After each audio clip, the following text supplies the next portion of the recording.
I'm having a lot of positive feedback from some of the doctors, especially in the other group, on how well things are going when they're starting to educate their staff, especially with the conviction and the 3 phases of healing.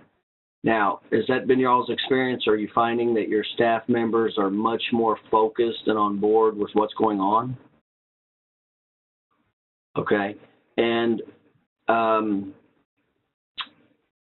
in the conviction part, let me just make sure that I drive this point home relative. When you're talking to the staff members in the conviction part, remember the most important part to them is the personalization of the patient.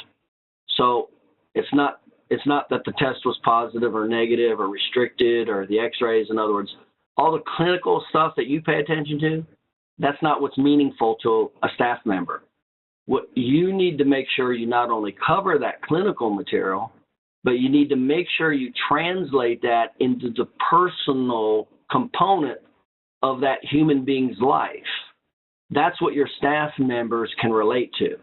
In other words, how it's restricting or limiting them with work, with sleep, with their ADLs, with their family members, with their laundry and cooking and housework and their interpersonal relationships. That is what resonates. It's the emotional component that resonates with your staff members.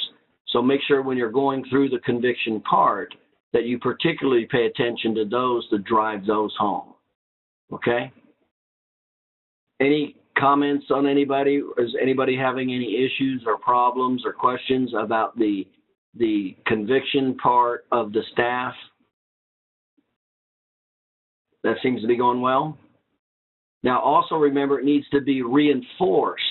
You know, we're human beings. We constantly have to be reinforcing things. We're always forgetting, minimizing, and going off track.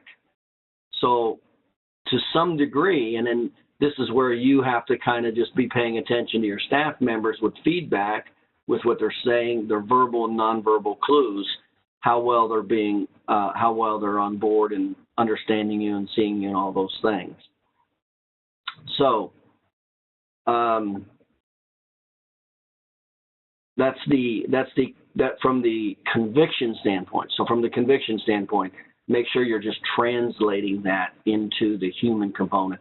And then the other main core of that is do a comparison of that particular problem as it relates to other healthcare providers, what treatments they would have applied, and then how those treatments apply to the science of the 3 phases of healing. That is what is so important. And remember, it's always third party. It's not you. And that's why you would third party it based on the 3 phases of healing, not your opinion.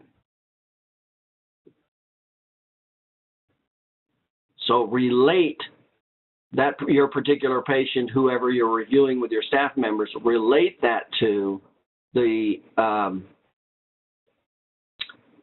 other healthcare providers. And remember what that does is it helps to show a comparison and a contrast is what that does. And typically I used to just compare it to a GP, and then I would compare it to an orthopedist, and then maybe a physical therapist. Those would be the 3 providers that I would typically do a comparison with relative to the 3 phases of healing.